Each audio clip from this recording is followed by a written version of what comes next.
tubwire uhora wiyumva gute uri kumwe na première dame? nibaza ko niteka imwe udashaka kwibaza basi n'imbere yuko bigushikira kuko iyo uri novuga na hafi canke ahantu ari usanga hari n'abandi bantu bari ngaho onye bose novuga hari aho bageze ego birateye ubwoba nyene kubera ko uzi ko ego ni nk'umuvyeyi ariko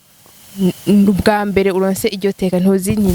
mbe batangura bavuga ngo turabazi ko kenshi hariyo amaprotocole hariho ukungena umuntu umuvugisha rero si umujama wawe urumva ntumubwira nti what's up yaje terera mu kibazo cyo gufungura nabi malnutrition ko babivuga ko turabona neza cyane yuko ugwaruka abana b'imyaka bari munsi y'imyaka 5 aribo bana babangamiwe cyane kandi cyane gose nico kibazo cyo gufungura nabi kuko umubiri wabo ntuburakomera cyane kugira ngo ivyo afunguye bishobore kuba aussi consistent mu mubiri wiwe. Ati mugomba mugwane kuburyo atamuntu numwe azosubira gufungura nabi mu Burundi kwe. Ariko murabona ko ugo rugamba ga Miss Burundi kwe rukunda ko atamuntu ashobora gufungura nabi. Umuntu yakuze ari maninoki abafite ibindi bibazo byinshi by'inguvu byo kugwaragurika ubangamiwe novugane na bayita good santé yawe bikubangamira urumva ugifite ibibazo bya santé ntibiyumviye ibibazo naho by'iterambere donc il faut quand même profiter une certaine santé kugira na ugice utereye mu gihugu sivyo ntube goyigoyi voilà ako tubwira kugira bibe nkuko hari ama étude yakozwe mu étude zanyu mwakoze simeze gute mubona ari ntari zahe bafise bagoyigoyi benshi gusumba handi muzokorera ko cyane gusumba handi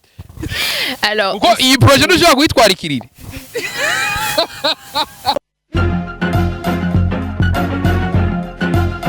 Hello boys and girls, inizira ko mumeze neza kwa kundi handi nabakora juste gale cadre for more like black money black. Pero camera mwite umusaza queen impoem idasanzwe. Ndabura ko vyamaze komera ko bikumura Babylon mugati Babylon hoshi ko bikumura rasta umwana mugati tag 5 queen impoem idasanzwe. Mwite Miss Burundi, mwite Miss Keringaruko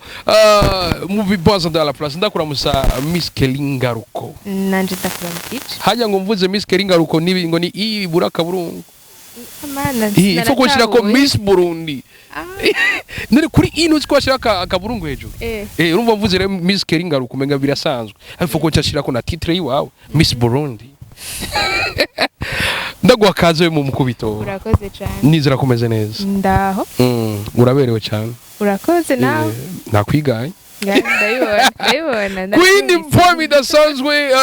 iburyo bwanje ngaba ndi kubona Miss Chelsea ndakura musa Miss Chelsea ndakura mukije cyane jusqu'à nizira kumeze neza ndameze neza cyane biriko bisa Queen form idasanzwe aciyanga bira micro ikibazo cya mbere Miss Keringaruko ikibazo cya mbere haciye amezi 6 ubaye Miss aya Miss 6 avuze iki kuri wewe araryoshe cyane havuze ikintu vume ngavuze byinshi yaba ari kuri jewe yaba ari ku byo nkora yaba ari ku bandi dukorana vume ngo harimo byinshi cyane keze kuri vague gose muga byinshi ni byiza hari vyahindutse uvuga ati ego kabisa ubu ego par exemple nk'uwonye na Geogra interview bwa mbere n'ama interview nagiye Lira Miss Burundi Miss Keringaruko secondaire yizi biharuro hari kibiharuro bigufasha bimaze kugufasha kuvutangura kuba Miss ego nk'unye na haruri no programme ego ndaraba amasayiza gufata ndaraba ico nza kuvuga ndaharura igitoro kiza kunshikana ngaha ndaharura kiza kunsubiza inyuma yego none ko naharura ibintu ufite igitoro cyo mwaka wose byura biharura kweri nyene Miss Chelsea biriko biza kwindi poem idasanzwe mwari 11 banyuma baba finalist Miss Burundi ngo uramubona tubwire wari wizeye ko uyu muntu kweri kabisa bajana arafise akantu ka leadership muriwe nawe naneze ko atowe tuzoba dushigikiwe cyane gose tuzoba turongowe neza ndi mukuri ko igihe twari muri competition turi kuri table two turafungura umucoach twari dufise kumwe no Miss Marvela winzobe wari muri Miss University Africa barambagije ati hamwe woshaka gutora group ninde woja muri group yo muri abo bari ngaha nerekanye Keri ko nawe ndi muri group ya Keri ego nzo ndiko ndakura kandi ndabona yuko ari kuri ari ya image nifuza kuba ego wifuza hewe kuba ndagenda blashinze aha biranga urakoze shashasi urumva ko wabikubonamwo numva birandenze muga sinzi ko ari ubwo yabuze ico ca leadership gusa urumva ni kimwe muri vyinshi bajya kubonyemo ndashimye cyane ahantu ushobora kwibaza umurida mwiza ikiganiro tuca tugiheza imbere yuko tujya ku kintu cya leadership bakuvuze ko ikindi kibazo muri aya mezi 6 ufise ko wumva kuba miss ufise kubera ubu rugwego bisigura yuko aho ugiye ufise iteka ry'iwawe twama twakubonye uri kumwe na première dame tukabona ari ruhande y'iwawe naje ngavuga ati kabisa naje umunsi mu basinogira ayo mahirwe tubwire uhora wiyumva gute uri kumwe na première dame nibaza ko niteka imwe udashaka kwibaza basi n'imbere yuko bigushikiye kuko iyo uri novuga na hafi canke ahantu ari usanga hari n'abandi bantu bari ngaho onye bose novuga hari aho bageze ukumva niteka nosoma kuba aho hantu première dame ari mugano muri abo bantu bose baje ngaho abari abashinga amateka abari urumva umwe wese wumva umengo wow nukuri ndagapeti nyere ngaha mu bantu bo kurabira ko byukuri yego umunsi wa mbere ntiwagize ubwo uravuga ati kweri ndi kumwe na première dame kweri ndaza kuronka ibyo ndamuyagisha ego birateye ubwoba nyene kubera ko uzi ko ego ni nk'umuvyeyi ariko ubwa mbere uronse iryo teka ntuzi mbe batangura bavuga ngo turabazi ko kenshi hariyo amaprotocole hariho ukungena umuntu umuvugisha rero si umujama wawe urumva ntumubwira nti wasafa yaje umubwira gutya ego nibaza ko birateye ubwoba kubera nyene ico cubahiro wamuhaye no ukavuga ni mbe ndamuvugisha ufise ibibazo byinshi ko biraca mu mutwe wawe muri iki ryoshe nuko nawe uzi ko kubera ko yashigikiye ino higanwa nawe abashakira iciza donc umuntu akumvisha nyene yuko ntaco ufise umubwira we niwe atwiyegereza gusumbya nuko twe twoshobora kumwegereza donc ni nk'umuvyeyi nyene yabonye mukeneye gufashwa arabegera harimwo akantu ko kugerageza kuguhumuriza mu gukagumanaho ico kintu cyo kumwubaha ndazi ko atacijana haya ntiyavuze ngo agaproje maze kumubwira urabona cyo cyamo ziruzuye sico gituma turi ngaha nico gituma n'umunsi twaje kubwira projet pana tunafise twatanguye kandi nibaza ko na benshi bagira batanguye kuyumva cyane gose kuko urumva turahejeje ino novuga process yo kuyishira hamwe yo kunaryohererwa ico twakoze donc nkuko nawe warumva DJ ngo amaprojesha iyi ndashushe cyane ko muyimenye i projet ishushe ku buryo n'umufinaliste atagiye muri bajya bane twicaranye ganda kiboshe tubwire iyo projet ipaze gute icambere na mbere ikiryoshe ni suko ngo ayarinze ashika elle fait partie du projet donc turi unumunsi turi babiri twaje n'umunsi kuvugisha sinaje kuvugisha cyane cyane ngo nkuwatoye mbwa nk'umu membre umwe muri coopérative twa créer na miss mwarashinze ishira hamwe coopérative hanyuma turegeranya ivyumviro turakorera turiyumvira imbega nigiki twoshobora gushigikana ngico twoshobora gufasha nigiki twotanga turi hamwe ama turagitora navyo turabishikako hanyuma turakidevelopa turitegura hanyuma rero turi prêt muri prête iciyumviro kiraje avuze ngo turiyumvira vyagenze gute niwe abegeranije canke nawo ni vya bintu usanga muri groupe nyene umwe agashiramo akantu twari hamwe kuva competition igitangura hama hariho amagroupe yuko ihiganwa ryagenda rirakurikirana rero abafinaliste dufise groupe yacu inyuma yuko ihiganwa riheze twaciye tuvuga ati uko umutambukanyi w'umukuru w'igihugu nyakubahwa yari yabidushikirije ati ndashaka yuko hari ikintu mugira ishira hamwe riri hamwe mukagira ikintu kimwe mukoze kuneza y'igihugu cacu kuneza y'abarundi kuneza y'ugwaruka kuneza y'akazoza k'igihugu cacu ego gutyo ca tuyumva ati nigiki twokora hamwe nigiki tubona twoshobora gutanga twebwe nka imboneza mu bigeme bashoboye guserukira abandi bigeme muri iryo higano niho twaje twiyumvira gushinga koperative yitwa indangamigwa yego mushimishamwe aga sound effect ko gukoma amashi reka je nabakomere abigeme ndamuse première dame kabisa kandi nawe marraine wa event miheruka nivyo ya Miss Burundi tubwire ko ari marraine wawe urumva yarabahaye ide barakunze kuvuga yuko abigeme mutemberana kabisa vyagenze gutegere kugira ngo abigeme nyene muje hamwe ni gake abigeme tukuremwa abamama abigeme bemerana ariko mwe mwagiye hamwe ni ryambere tubonye Miss Burundi edition ukabona abigeme baracari kumwe tubwire iyo maji yabaye gute twebwe mvugire twebwe abafinaliste b'uwo mwaka icambere na mbere biheze kuko twe imbere yo kuba abantu muri koperative imwe twarabagenzi hama donc ubwa mbere twe tumenyeranye kwa maduhura twarahura presque tous les jours à la fin ho mu misi ya nyuma twabona na misi yose umwanya muremure hanyuma ubwo bucuti nyene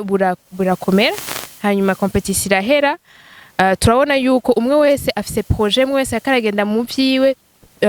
iyo ubucuti kenshi ubucuti burahaguma ariko kubw'imyanya kubw'ibibatwara ntimusaba kubonana nkuko mwahora mubonana turiyumvira nti non seulement dufise ico dutanga hamwe muga bishobora no kudufasha kuza turabonana kenshi tukabandanya dukomeza bwa bucuti nuko naho ico ciyumviro cavuye ni okay none ko ego ntidushaka gutakaza ubucuti muga reka tugire ikintu non seulement gikomeza ubucuti bwacu muga gishobora no gutanga ikintu kizima ku bandi koperative amashira hamwe haranira inyungu za politike haranira inyungu rusangi inyungu z'ubutunzi n'ibindi byinshi sinzi ko nabitoye tubwe koperative yanyu iharanira ikifise intumbero n'intego yayo ico twishimiki twihaye intego ya mbere twihaye nyamukuru niyo kugwanya guterera mu kibazo cyo gufungura nabi malnutrition ko babivuga ko turabona neza cyane yuko ugwaruka abana b'imyaka bari munsi y'imyaka 5 aribo bana babangamiwe cyane kandi cyane gose nico kibazo cyo gufungura nabi kuko umubiri wabo ntuburakomera cyane kugira ngo ivyafunguye bishobore kuba aussi consistent mu mubiri wiwe abakeneye ama element nutritif menshi aza kunganira ego nco dufata indangamigwa tutireka duterere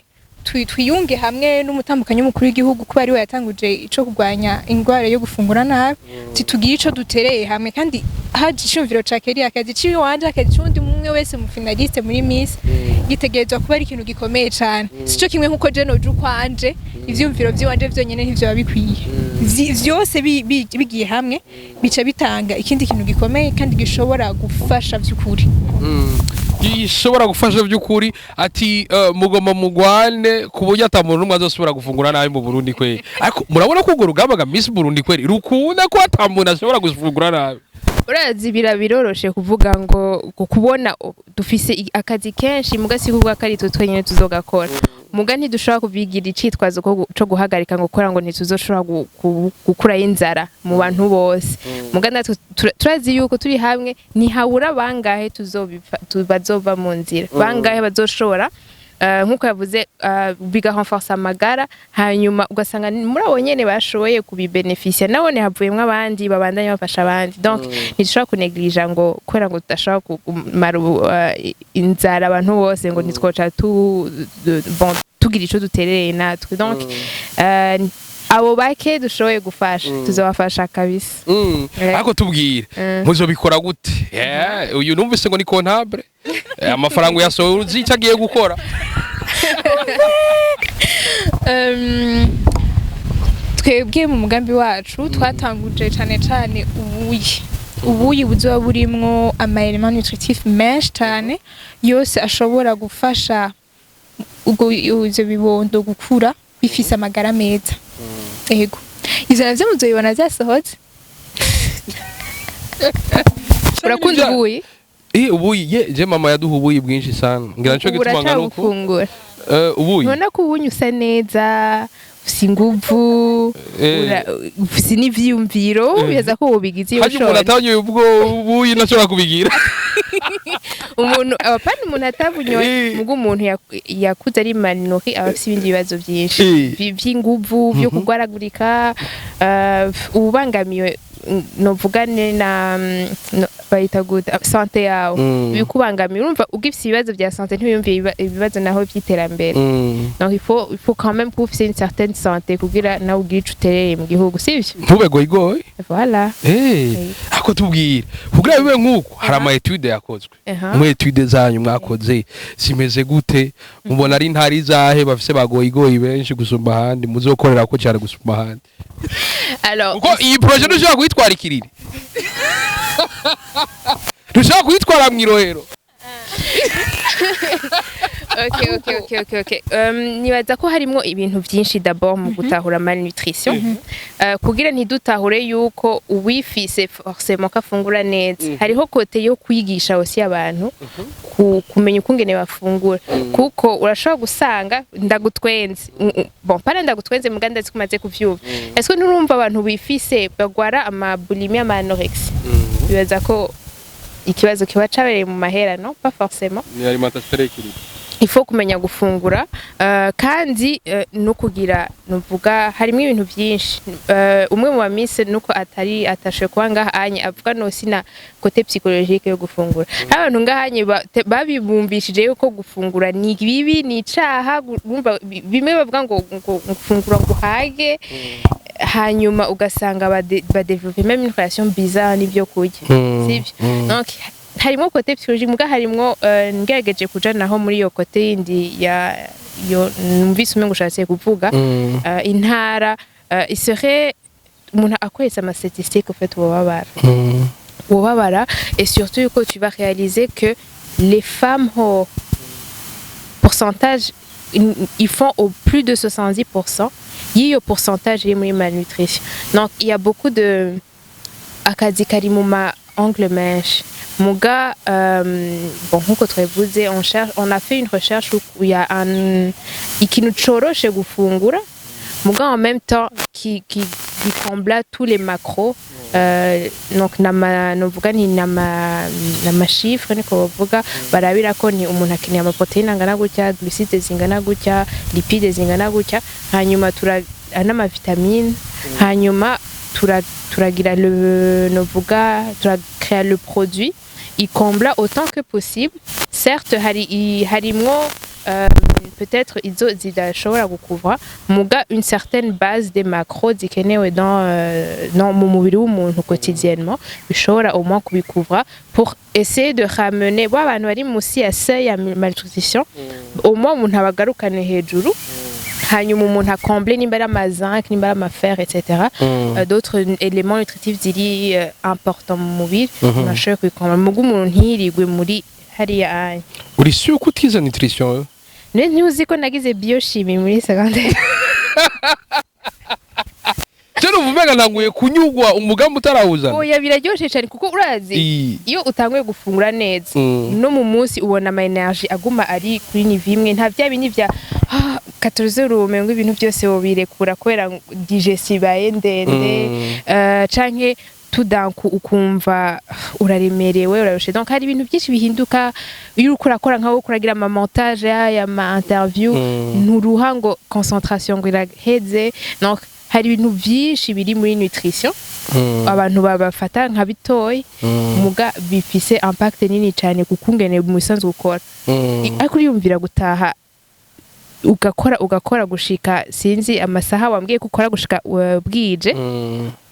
mugu ugaheza utumva umengo ugira wikubita hasi biraryoshe en fait ukora uzokora ibyo ukunda kandi bikora ufite amagara c'est-à-dire que ntubiruhamwe umubiri wawe nuseruka niko navuga cyo gituma bamere bavuga ngo muhubuyi umwana ngo urabona ivyo yigira kumbe rero ubuyi nshonje ibintu byinshi cyane kandi buroroshe gufungura nico kiryoshe buroroshe surtout nko kuri abo bamaze kugira ingwara zindi zivuye kuri malnutrition ari faible ikintu coroshe si ikintu cyo guhekenya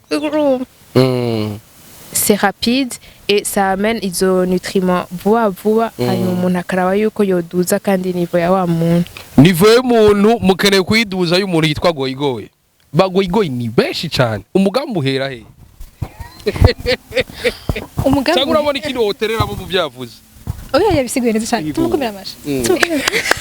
yama sound effect ntuyibagire ewana sound effect yariya ahanini umugambi uhera kuri ibyo bibondo biri munsi y'imyaka 5 no kuduga kuko nibo baba bakeneye kuduza iyo so yabo hama tukashimikira hanini ku bana bari mu ntara zo hagati